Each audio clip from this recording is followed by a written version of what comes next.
everyone. This is Malati from Pratyusha Engineering College, Department of PCE.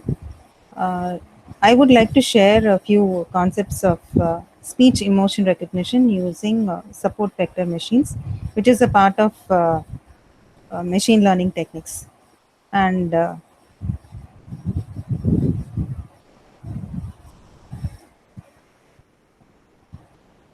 the content of this session would be the different kinds of emotions that we have, the feature selection and what would be the tools that we are going to use, the support vector machines, and the different applications. So the process usually has, if you look into the different kinds of emotions initially, we need to know the different forms of emotions and what are the features from which kind of signal are we going to actually extract emotions from.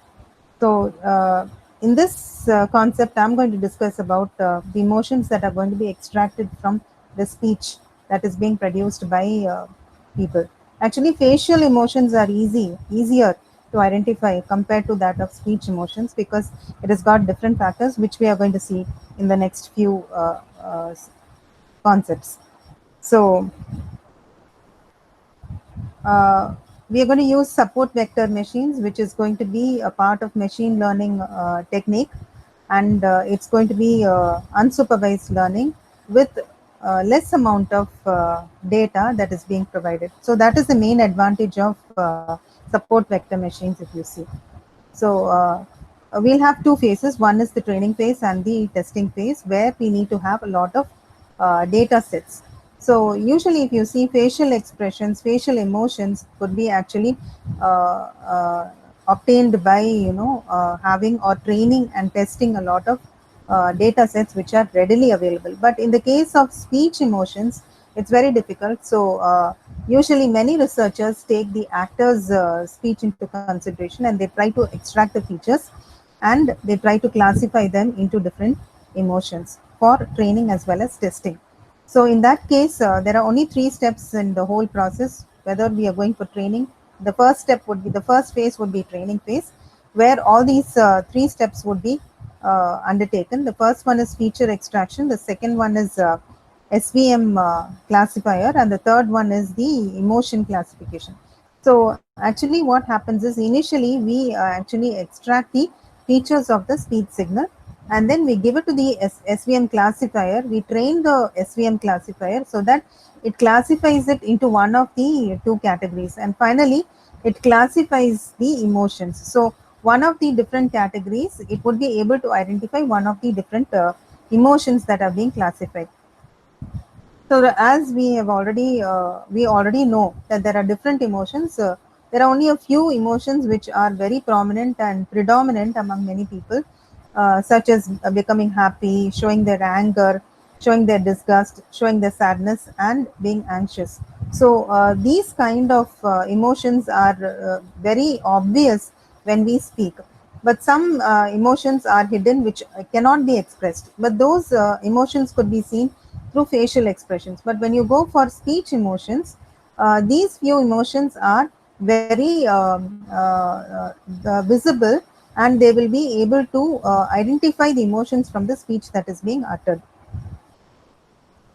So actually, if you see, the speech has got different characteristics from which we will be able to identify the emotions, the or recognize the emotions. One is the prosody, where we have the different forms of modulation based on the language that we are using. So it is linguistic based, and it also depends upon the speaking rate of the speaker. It this also depends upon the language, and there would be a pause between the different words, or suppose there is going to be an expression, there might be a pause. Suppose that a person is sobbing or crying, then there would be a pause between sentences, and there would be sometimes stress if a person is angry.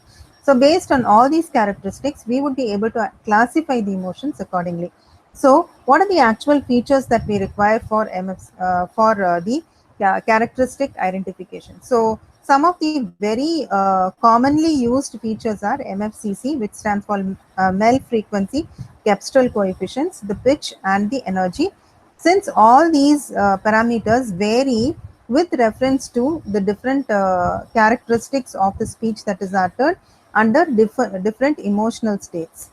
So there are various tools which have done all these kinds of analysis.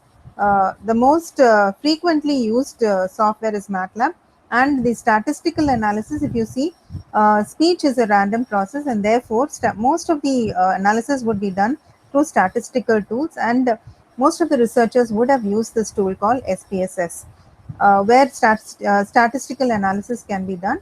And there are other software like RTool and the Python, where speech has played. I mean, the analysis in speech is very wide and varied. So why do we use actually SVM? So when we have different categories of data and we are able to actually separate it very clearly, then we call that data as linearly separable data, where we are able to separate two categories of data with a linear hyperplane. So which is very visible. We can just draw a linear plane in between these categories of data and we can separate it. But non-linearly separable data, though it looks different, we will not be able to draw a linear hyperplane. So we need to identify a hyperplane, an optimal hyperplane, which will be able to separate the data into two different classes. So SVM has got the efficiency, and it has got the capability of separating both linear as well as non-linearly separable data. So this is how we actually look at SVMS, where it will be able to place an optimal hyperplane such that it is able to separate two different classes of data which are at a minimum distance between each other, but this hyperplane will be able to give a wide distance between the two classes of data.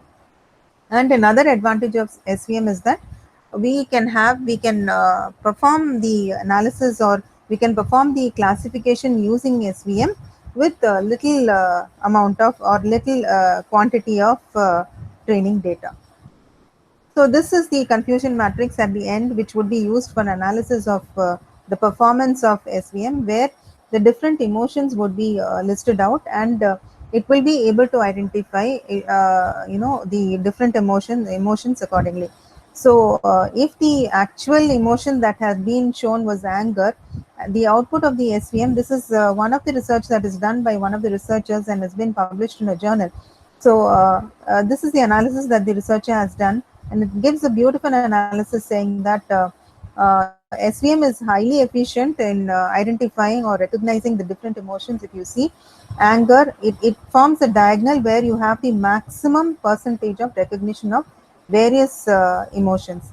So actually there are two categories of emotions here: high arousal emotions and low arousal emotions, where there is a maximum percentage of recognition being done in high arousal emotions, because they emote immediately, and they're able to express it immediately at a larger extent. But low arousal emotions, in movies, in certain movies, when there is happiness, it's not shown evidently. It's hidden. Therefore such kind of emotions are difficult to find out. So in that case, it gives comparatively less amount of uh, the it gives more confusion, and it gives less amount of accuracy, especially in terms of the categories of boredom, disgust, sadness, and if a person is neutral, will never be able to find out such kind of emotions. So actually, emotion recognition, where people are really, they are very emotional. They prefer to talk to someone or the other when they are alone. So we have devices like Siri and Alexa, where these two electronic gadgets are able to answer back to people who are really emotional, who seek for answers very quickly. But still these two devices are not able to give them satisfying or consoling answers. So emotion recognition still remains a question for research, though facial emotion recognition has succeeded in many industries and in many organizations, where they are able to identify the emotion in terms of, in processes like decision making, in improving their concentration, in improving the productivity of the organization, and so on. But while speaking, especially in counseling, in motivating people, we need to look at the emotions of the speech while they speak. So while they speak itself, if we are able to identify the emotion of the person, then we can easily also identify the internal state of the mind of a particular person, which can help a larger society at a greater extent.